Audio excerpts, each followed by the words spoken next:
tão importante para nós porque isso foi feito pelos nossos antepassados. Ali tem toda a força e todo o poder. A gente há muito tempo, né, luta pela sobrevivência da nossa aldeia. Você sabe, nesse mundo que a gente vive hoje, cercado de brancos, né, os costumes brancos influem muito na nossa cultura. E a gente quer manter a nossa identidade. Eles cavavam sua sepultura e deixavam ali para dizer que ali eles viveram, ali eles habitaram, para que quando as novas gerações chegassem, pudessem declarar que aquilo era nosso.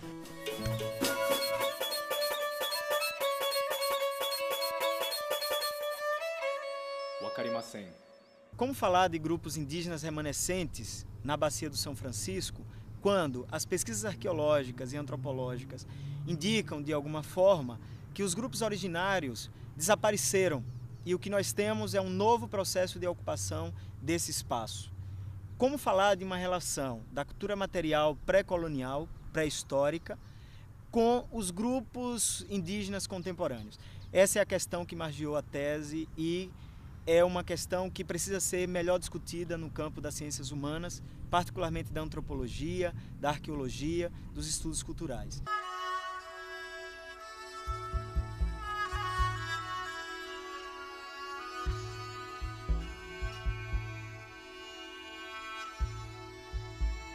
Nos termos da Convenção 69, se alguém pode se autodefinir, e deve-se assim ser, né, ele tem-se o encontro do eu, do indivíduo, com sua identidade.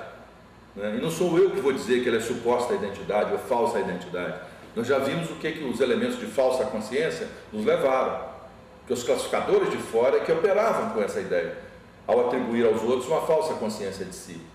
Né? Então, essa consciência de si, tornada identidade coletiva e objetivada em movimento, sobretudo nas reivindicações face aos aparatos do Estado, ou em ações conjuntas em situações de conflito, ela coloca a sociedade brasileira diante de uma nova forma de articulação ou de uma nova forma de relação entre as expressões coletivas e culturais dos grupos, de diferentes grupos, ou povos, ou comunidades. Eu acho que esse é que é o ponto central hoje que nos coloca. O índio, você tem o preto, que tem ainda tradição. Tem o preto e tem o índio. Nós aqui estamos muito pouco, mas a gente está. As professoras, elas estão chegando para perto, para a criançada não perder a tradição.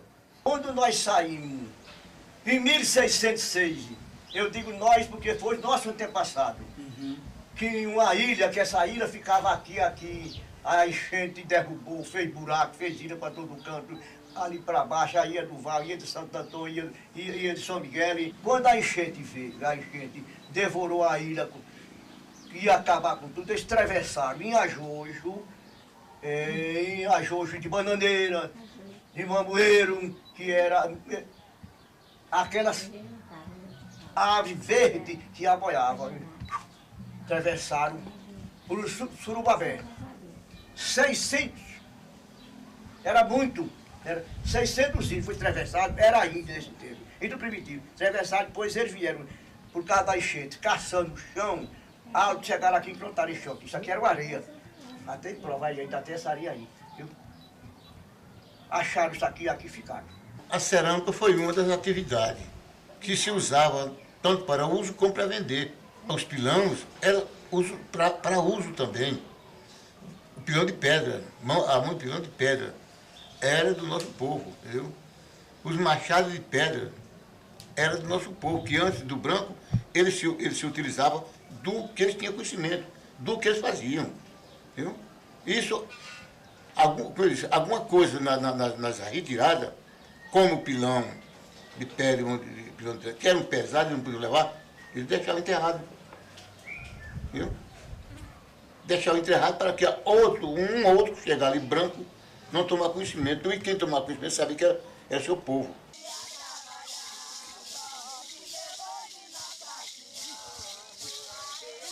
O preá significa uma tradição sagrada dos antepassados. E para mim, ele é um dom da natureza. Cada forguedo daquele ali, ele recebe um dom no nome daquela roupa e do corpo aqui na ciência, para que ele cele desse dom, para que esse dom dê condições, dê o que ele deseja, dê saúde, felicidade, oriente, dê bons pensamentos ao corpo que recebe uma natureza dessas que estão brincando.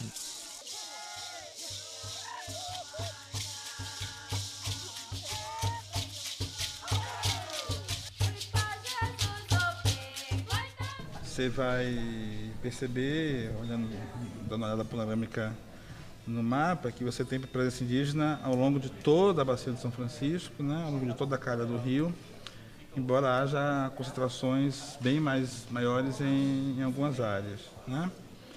Por exemplo, é muito destacável a grande concentração que existe de povos indígenas no submédio São Francisco, né, que é o grande arco aí que fica de Petrolina a Paulo Afonso, e também um pouco no Baixo São Francisco, né? Ou seja, abaixo da Cachoeira de Paulo Afonso. Né? E isso tem uma razão ecológica muito forte, que é o fato de que no Submédio São Francisco o rio sempre foi mais largo, mais encachoeirado, com mais ilhas e com uma grande várzea. Né? Então, historicamente, isso sempre favoreceu a presença humana. Né? E é também nessa área aí que se concentraram as missões religiosas que aldearam esses índios, né? No século XVII, no século XVIII. Em menor escala, essa presença missionária colonial também se estendeu para o Alto São Francisco. Né? Por exemplo, Chacriabá, que estão lá já em Minas Gerais, né? Também são índios aldeados por missão religiosa, só que índios que foram reunidos aí a partir de uma dispersão muito grande nos cerrados que ficam a oeste da bacia, né? Onde a presença indígena acabou sendo muito afugentada para os estados de Tocantins, Goiás, mas alguns poucos foram removidos para perto do rio, que é o caso da área Chacriabá. Né? Já lá na cabeceira do rio, você vai ter a presença dos Cachixó, que é um caso raro de população indígena que sobreviveu a um tipo de colonização onde nem as missões eram permitidas. Né? É região de mineração, né? E nas Minas Gerais não podia ter missão, não podia ter aldeia de índio. Os Cachixós são casos raros de comunidade indígena que sobreviveu a isso. Né? Alguns dos territórios da bacia hoje são territórios de ocupação recente. Né? São índios que foram transplantados de suas terras de origem por pressões fundiárias. Né? Então, sei lá, a comunidade que fica mais ao sul, mais na cabeceira da bacia, Pataxó, lá de Momimati, são casos assim. A comunidade que foi há pouco tempo deslocada para lá para poder ter uma solução para a falta de terras em sua região de origem. Né? Os índios aqui também do Médio São Francisco, né, na região de Botirama, tem Tuxá, tem Quiriri, tem Pancaru, na Serra do Ramalho, são casos também semelhantes, são índios que foram para aí nos últimos 30 anos, também para poder buscar solução para a falta de terras em suas regiões de origem. Né? E a grande área de concentração ainda hoje é o submédio e é o baixo. Né? Acho que o mapa mostra isso de modo muito visível. Né? E também é muito visível, em função disso, que são comunidades altamente impactadas pelas grandes transformações pela qual o rio tem sofrido. Né? O que mais tem impactado o rio são os grandes barramentos. Né? Sobradinho foi um marco nessa história. Né? E as comunidades estão todas abaixo de Sobradinho. Né? Depois de Sobradinho veio Itaparica, né? Que inundou terra dos Tuxá totalmente, que impactou muito fortemente outras comunidades abaixo de Itaparica, como os Pancararu, cujas cachoeiras sagradas foram também destruídas. Né? E agora, por último, vem esse projeto da transposição. Então, as comunidades indígenas, pela sua distribuição, pela sua concentração no submédio e no baixo, são altamente impactadas pelos barramentos, né, pelo assoreamento, né, pela perda de vazão, sobretudo no Baixo São Francisco, né, e agora, mais ainda, pela possibilidade da transposição. E todos os projetos que interferem na bacia, com transposição principalmente, não busca solução para o problema fundiário dos povos indígenas. A questão mais difícil é que, na realidade, se sabe muito pouco sobre os grupos indígenas que estavam aqui quando chegaram os primeiros colonizadores. A origem dessas populações que estavam na região de São Francisco é difícil também por essa razão, quer dizer, existem poucas pesquisas. Né? Aparentemente, só a partir de 9, 10 mil anos que elas estavam ali, mas também tem uma outra questão. é que nós tivemos um período de muita chuva entre 20 mil e 9 mil anos. Então pode ser que sítios mais antigos tenham sido destruídos, principalmente no vale de um rio grande como é o São Francisco. O São Francisco devia ser muito maior. E eu não conheço nenhum trabalho que trate da evolução do São Francisco. Quer dizer, o que aconteceu naquela área, aonde que era a margem há 5 mil, a 10 mil, a 20 mil anos atrás. Então fica muito difícil saber se não houve destruição de sítios, né? Aparentemente, então, o mais antigo está aqui. Quer dizer, hoje nós temos datações termoluminescência para a base da Pedra Furada de 100 mil anos. O material foi estudado na Universidade Texas A&M, que deu um laudo de que se trata, foi estudado ao microscópio eletrônico, de se trata material lascado e utilizado pelo homem. Há 100 mil anos está aqui, se você considera que o Sapiens mais antigo da África tem 160 mil anos, não é? Quer dizer que essa migração deve ter se dado diretamente da África para cá. Agora, será que eles teriam subido São Francisco e de lá vindo para cá, ou daqui teriam ido para lá? Considerando certas características, como por exemplo, a riqueza da arte rupestre do Nordeste. Quer dizer, a arte rupestre daqui, você tem exemplo, aquela onça que está ali, quer dizer, que é uma coisa absolutamente fantástica, né? Eles tinham um domínio da técnica de pintura, desenho, tinham uma capacidade de representação da terceira dimensão, com técnicas e regras que eram próprias a eles, que demonstram que era uma população que era caçador-coletor, mas tinha uma capacidade tecnológica e intelectual muito grande.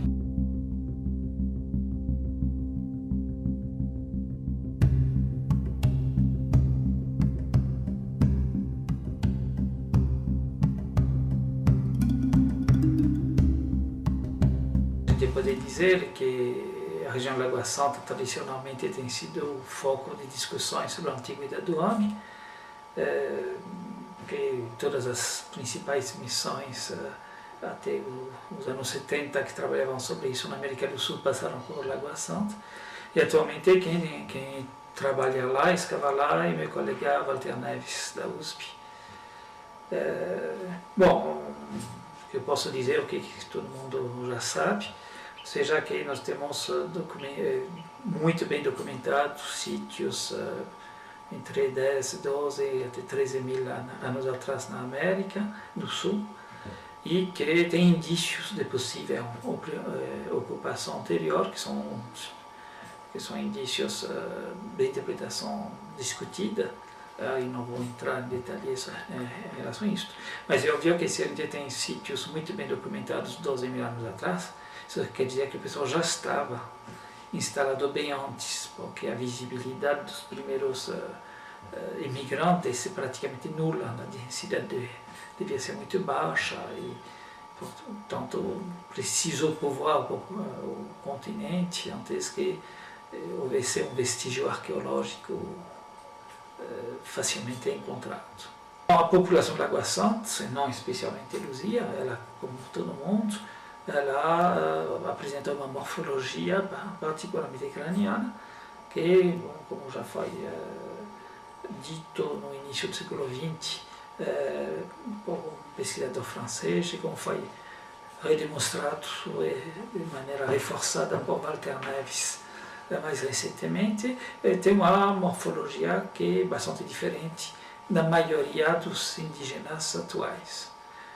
Então, a partir disto, se fundamentou a retomada da hipótese de várias ondas migratórias, com uma onda pré-mongoloide, que seria representada por essa população dita de Lagoa Santa, que existe também na Colômbia, e dos quais alguns exemplares foram encontrados também no México e nos Estados Unidos.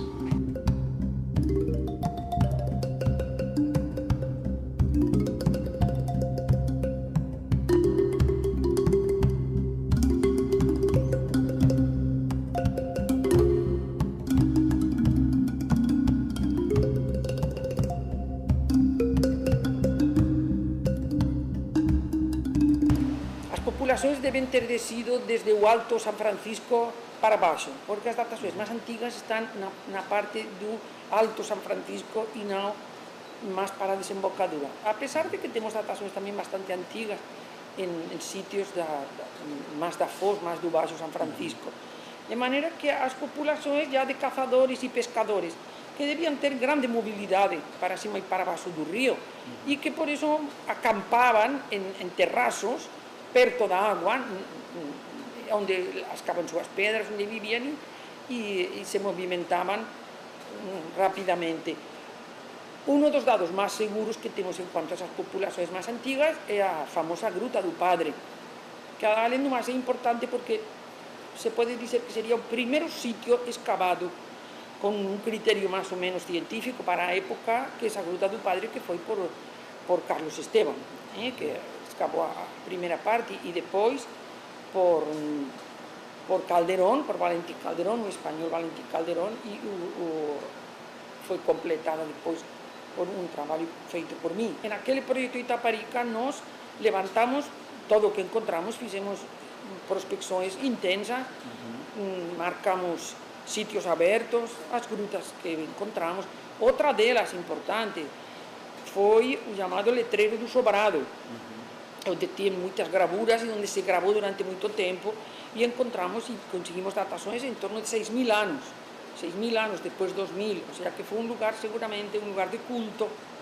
Está a uns 500 metros do rio, se vê perfeitamente o rio desde lá, não? De maneira que esses sítios, ou perto ou um pouco mais longe, sempre dentro do Vale do São Francisco, foram muito ocupados, tanto no lado baiano como no lado pernambucano. O professor Carlos Echevarne pesquisou no lado baiano e nós no lado pernambucano. Na minha opinião, é evidente que há uma continuidade cortada, às vezes, pela invasão, pela colonização, pelo genocídio, se você quiser, o extermínio. Mas os que sobraram, claro, eles são de grupo mongólico e os esqueletos que se encontram são também, de maneira que são descendentes, se não diretos exatamente, sim, das populações indígenas que circularam pelos sertões e pelos litorais e pelos Brasis para dentro, não? Ou seja, que indudablemente são. Claro, minha posição seria que todos os indígenas existentes no Nordeste são descendentes das sucessivas levas que houve de homens pré-históricos, que se adaptaram às difíceis situações do sertão, mas que conseguiram sobreviver até com relativa saúde e bem alimentados, como demonstram os esqueletos quando se encontram.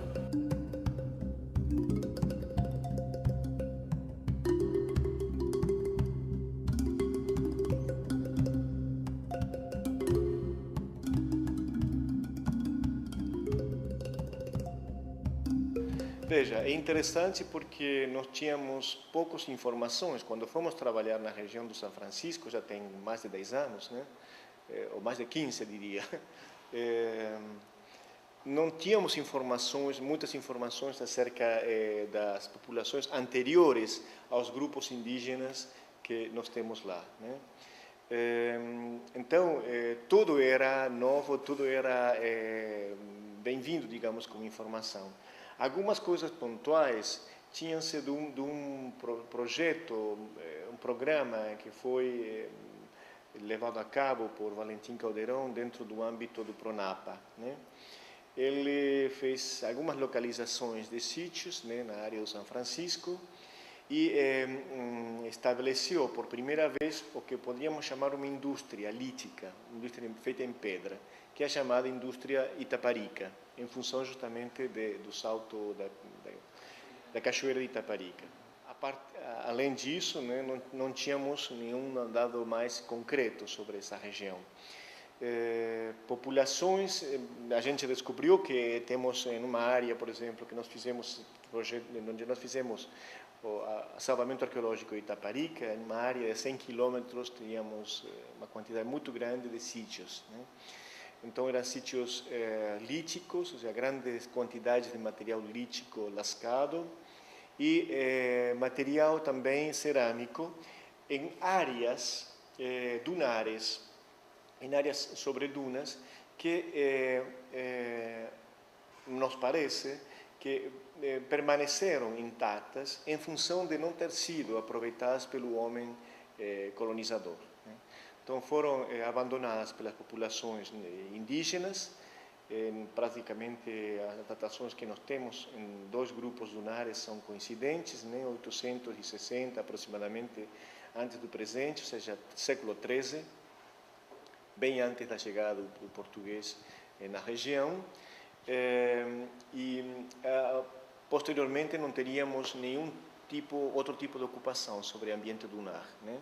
E elas ficaram isoladas e ficaram intocadas. Isso nos proporcionou boa informação em termos de quantidade de material, quantidade de material cerâmico, lítico, enterramentos, adornos corporais, cachimbos, etc. Então, isso os sítios dunares, digamos, são uma coisa que chama muito a atenção. Depois a gente descobre que realmente as dunas foram locais de ocupação muito solicitadas, digamos, em todo o litoral brasileiro, né? Mas digamos, as primeiras informações que temos sobre dunares fluviais são as do São Francisco, né? Com ocupação bastante intensa. Estes grupos dunares, por exemplo, eram certamente horticultores também. Faziam uso das dunas para a área de moradias, de instalação das moradias. Mas, obviamente, os recursos eram de diferentes áreas. Eram pescadores, eram caçadores, eram coletores, ou seja, de frutas, raízes, folhas. E também faziam uso das várzeas, que eram terras férteis, para cultivos, a mandioca especialmente, né? Mandioca, milho, a depender dos grupos.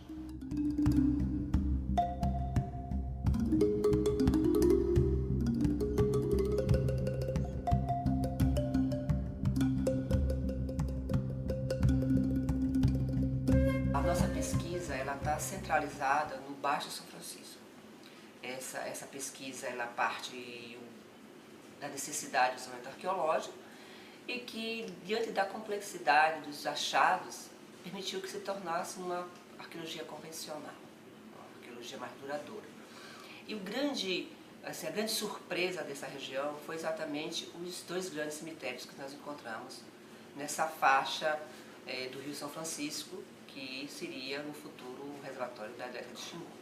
Xingó, ao Baixo São Francisco, ele realmente é um referencial. É um referencial que parte do princípio máximo, que são os sepultamentos.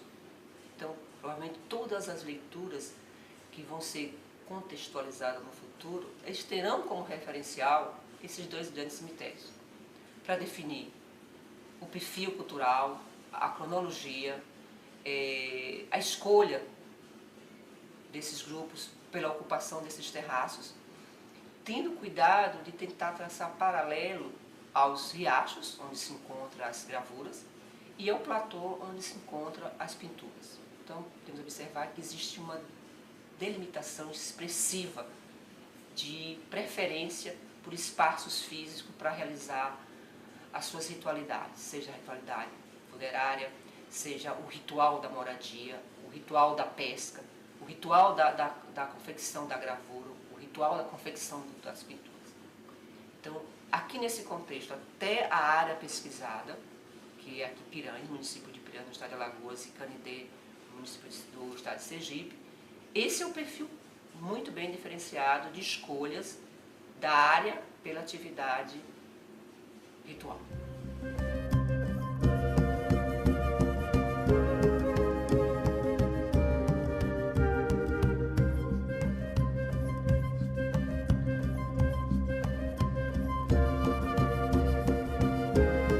O estudo arqueológico dos artefatos pré-históricos da região de Sobradinho ele teve início na década de 70, mais precisamente no ano 1977, quando, por questões legais, para cumprir formalidades legais, a Chesf contratou os trabalhos da equipe de Valentim Calderon para fazer um levantamento de salvamento arqueológico.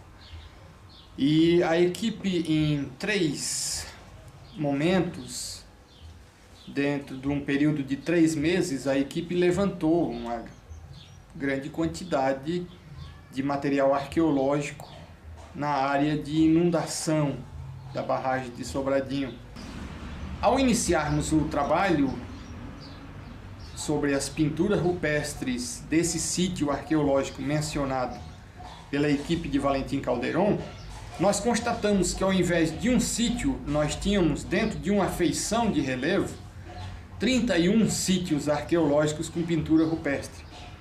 E aí fizemos um trabalho, claro que um trabalho preliminar de pesquisa aqui na área de Sobradinho, e constatamos uma grande diversidade morfológica nas pinturas rupestres, mas identificamos semelhanças cenográficas entre as pinturas realizadas no Boqueirão do Riacho São Gonçalo com as pinturas do entorno, como as pinturas da região agreste, algumas semelhantes às pinturas realizadas no Parque Nacional Serra da Capivara e outras semelhantes às pinturas realizadas no Médio São Francisco.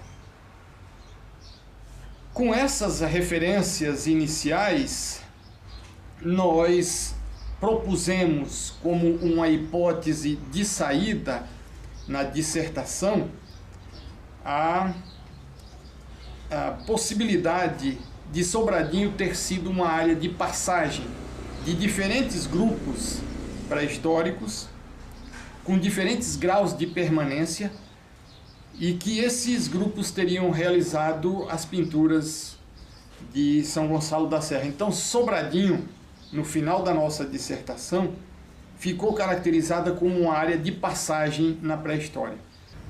O fato de ter se levantado o patrimônio arqueológico num período muito curto, de 3 meses, não permitiu que se compreendesse e se resgatasse a pré-história dessa região que hoje está inundada. Então, o que nós temos hoje é uma perda muito grande sobre esse passado, sobre essa cultura material, da qual nós tivemos apenas o levantamento de algumas evidências. Sem dúvida uma perda, mas o que eu considero uma perda maior é a perda. Esse trauma da relocação fez com que as populações que tinham uma ligação muito estreita com o rio, com as suas vazantes e com as suas cheias, e essa tradição era uma tradição herdada dos grupos indígenas que ocuparam essa região antes da chegada dos colonizadores portugueses, essa tradição se perdeu quando se fez a relocação dessa população, colocando-a à margem do lago, onde aquela vazante cíclica e as cheias cíclicas se perderam. Hoje as pessoas moram na beira do lago no período de enchimento do lago e quando se passam alguns meses estão às vezes a 10, 15 quilômetros de distância. Então essa ligação cultural com o Rio São Francisco, com suas cheias e com suas vazantes, que é uma tradição que, no meu entender, passou da pré-história para a história, isso foi quebrado no momento da implantação da barragem de Sobradinho. É uma perda irreversível.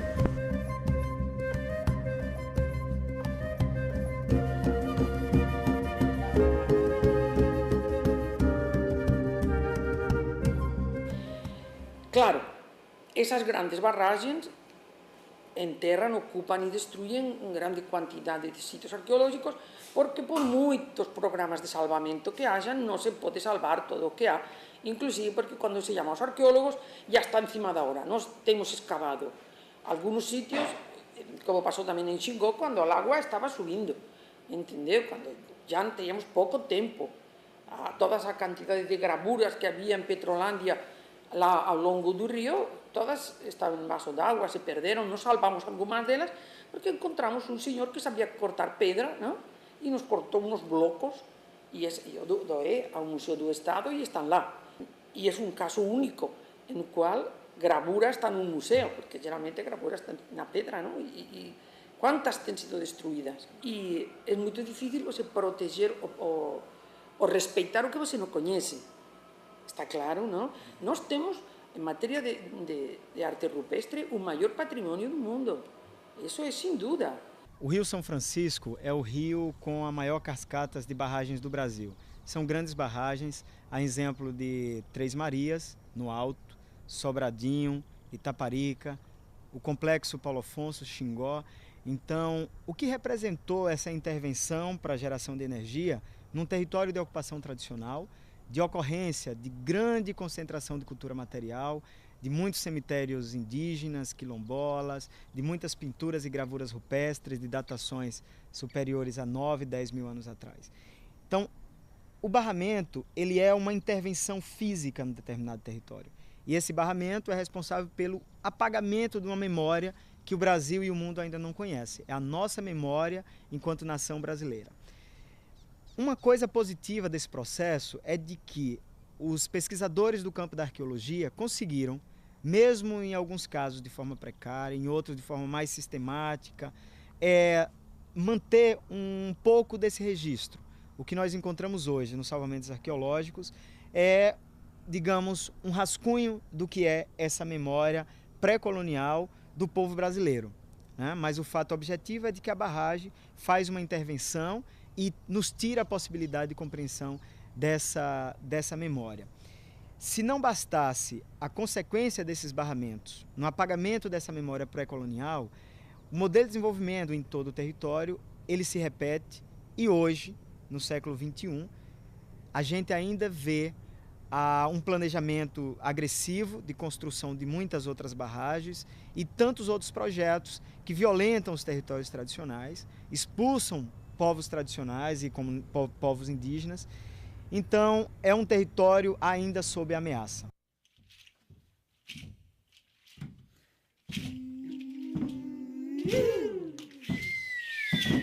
Nós que estamos estudando os processos identitários pós-barramento, entendemos que é importante falar de uma ressignificação simbólica, que é exatamente a forma como os grupos indígenas contemporâneos reconhecem essa cultura material, né? Como é que eles identificam, interpretam e simbolizam ela dentro dos seus processos identitários. Então, o caso Tuxá, né, do povo Tuxá, é um caso concreto de como esses grupos entendem que essa cultura material pré-colonial é um elemento do presente, dos seus processos identitários. E aí lembro de uma fala da Índia Socorro, quando ela dizia que, para alguns pesquisadores, um malaco é apenas um malaco. Para eles é algo do simbolismo, da memória, né, que eles usam nos rituais contemporâneos. Então, nós estamos falando de uma cultura pré-colonial enlaçada com o presente. Portanto, estamos falando de uma cultura material presente, simbolizada nos processos identitários dos grupos indígenas contemporâneos da Bacia do São Francisco.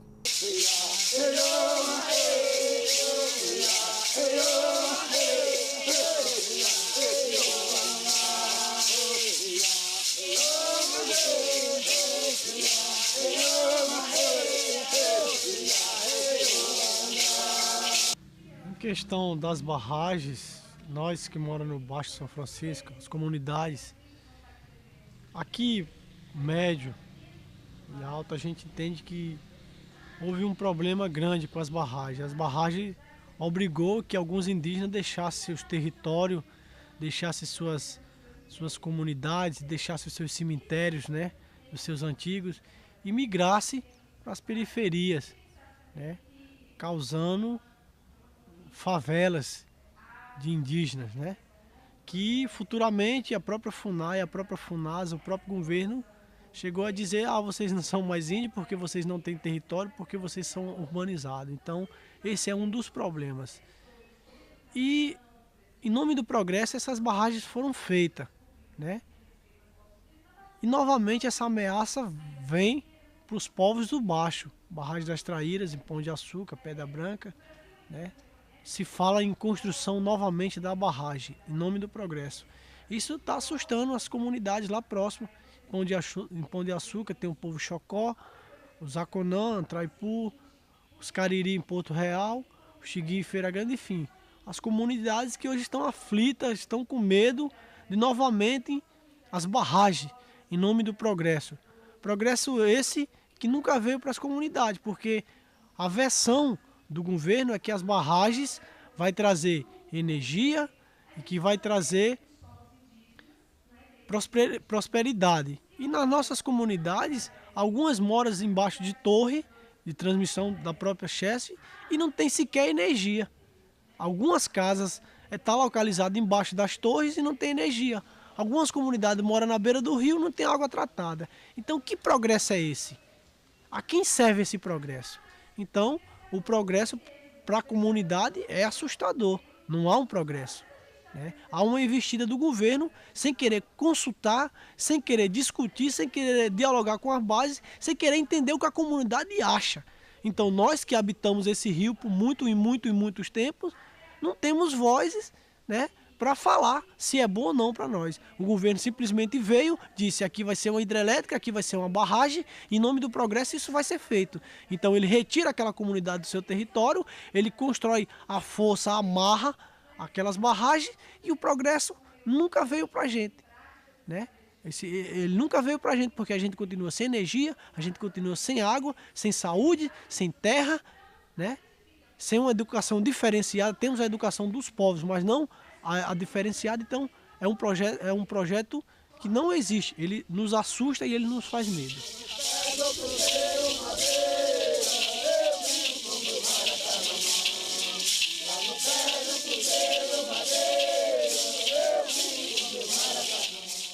Devido a esta barragem, nós perdemos uma parte das nossas explicações, da nossa sabedoria, porque perdemos aquela fonte onde transmitia toda a verdade, toda a ciência para nós, que era aquela ilha, que após por ali era onde eles andavam, era por onde eles passavam todo dia e toda hora. Desta mudança que hoje a gente foi mudado da aldeia antiga para aqui, nós perdemos muitas coisas na parte, porque lá onde a gente vivia, ali foi onde foi gerado os nossos antepassados. Ali tinha toda a força, tinha todo o poder, coisas antigas lá na ilha, no pé da juremeira, no pé daquelas quixabeiras, no pé daquele juazeiro, de embuzeiro que tinha tudo lá. Coisas antigas, panela, cachimbo, malaco, tudo encontrava. Às vezes ponta de lança assim, encontrava no pé daqueles pau, e quando eles não queriam mais, eles enterravam, né? Eu mesmo alcancei, ainda a mestre mesmo da aldeia, quando um cachimbo já quebrava um pedacinho, ela ia e enterrava no pé da jurema, né? Alcancei isso muito. Da hora que foram pegadas aqui e foram levadas para o lugar. E se fosse para eles ter deixado aqui com nós, eles tinham deixado, que pertencia a gente, então era nossa. Mas às vezes ia para Salvador, já outras ia para Rio de Janeiro, já outras ia para Recife, então ficaram espalhadas por causa disso. O lugar que elas foram, como se diz, beneficiadas foi aqui e foram feitas aqui, então aqui é o lugar delas ficarem. Que aí, estando dentro da aldeia, nós recebemos como uma força maior do mundo, porque aqui, aquelas peças que foi feita pelos nossos antepassados, nossos antigos, voltou para o lugar que elas foram feitas, né?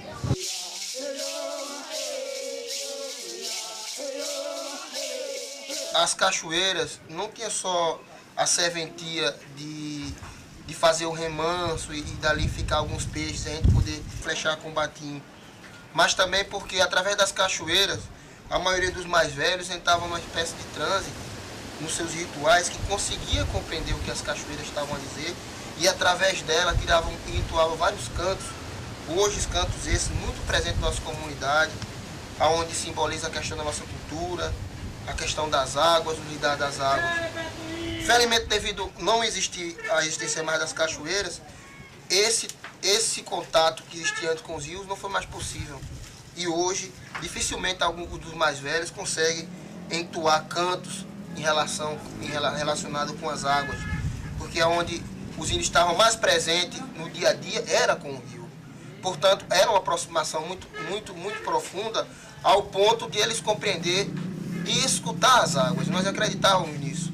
Aonde os mais velhos sabiam quando as águas dormiam, que quando chegava na madrugada, de repente acalmava, vinha calmaria, e ninguém mais escutava o romper, o estrondo das cachoeiras. Como é que você pode criar o progresso onde não respeita o vivenciar dos povos indígenas, das comunidades e que estão ali presentes? A sua espiritualidade vai tornar o povo infeliz, vai tornar o povo sem perspectiva de vida. Exemplo, o que vinha ocasionando no povo Tuxá, como depois da transferência na nossa área, aonde a maioria dos velhos morreram porque não tinha mais o que acreditar, não tinha mais perspectiva, não tinha mais o rio para navegar, não tinha mais as ilhas para trabalhar, então viveram no ócio. E isso ocasionou uma série de doenças graves, como a questão de diabetes, de colesterol, de hipertensão, aonde dentro de 2 anos a maioria dos mais velhos morreram, que hoje nós temos pouquíssimos velhos. Hoje a comunidade Tuxá de Rodelas são de meia idade e jovens, né?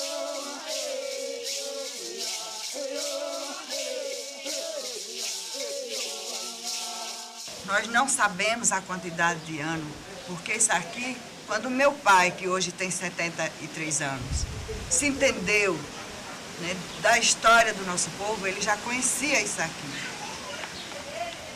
Isso é vida para nós. Não é história, não. É vida.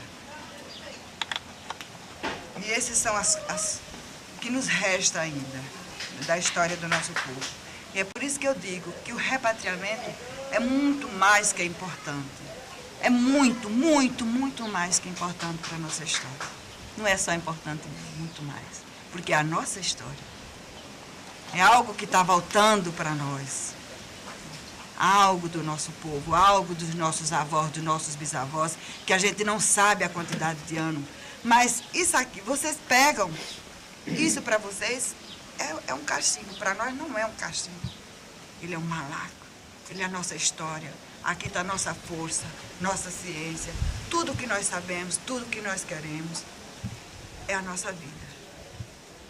O repatriamento, para o nosso povo, algo que eu posso dizer assim, analisando particularmente, simboliza o recontar da nossa história, simboliza a reafirmação enquanto povo, simboliza o dizer que nós existimos e estamos a existir e permaneceremos existindo enquanto povo, enquanto comunidade.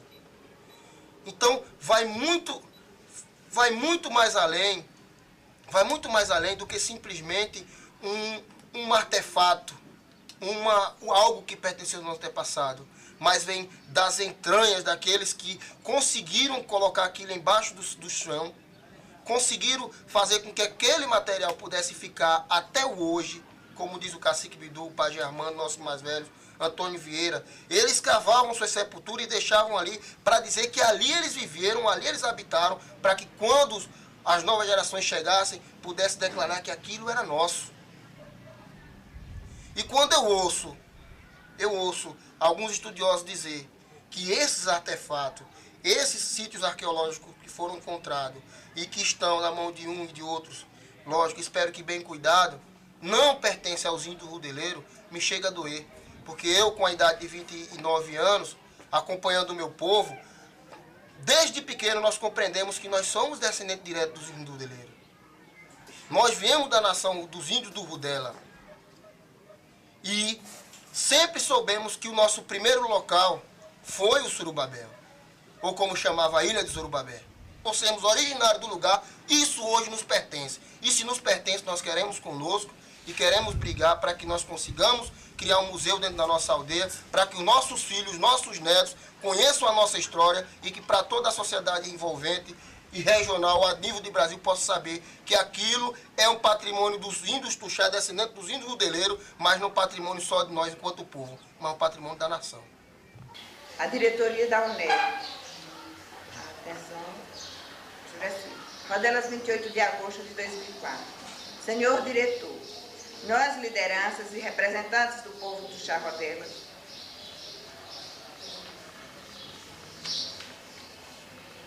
vimos,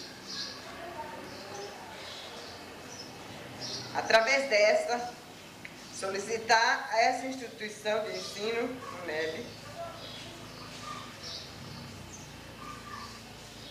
apoio no sentido de colaborar no processo de repatriamento de todo o material arqueológico encontrado no município de Rodelas durante os trabalhos de escavações feitas às vésperas do enchimento do lago de Itaparica, barragem Luiz Gonzaga.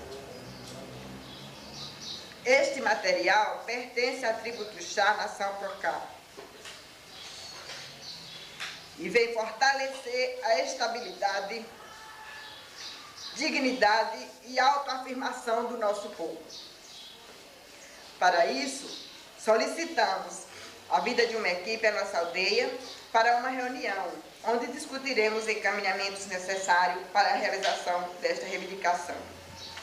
Nós temos aqui a assinatura do cacique, do pajé, dos caciques, aliás, e dos professores da Escola Indígena Capitão Francisco.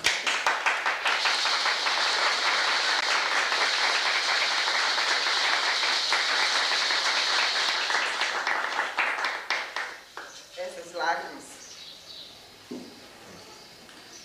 é por toda a luta que nós temos pelo amor, pela conservação, pela força que os nossos ancestrais nos dão para lutar, para continuar sendo tribo Tuxá, nação Procá, de arco e flecha em Maracá.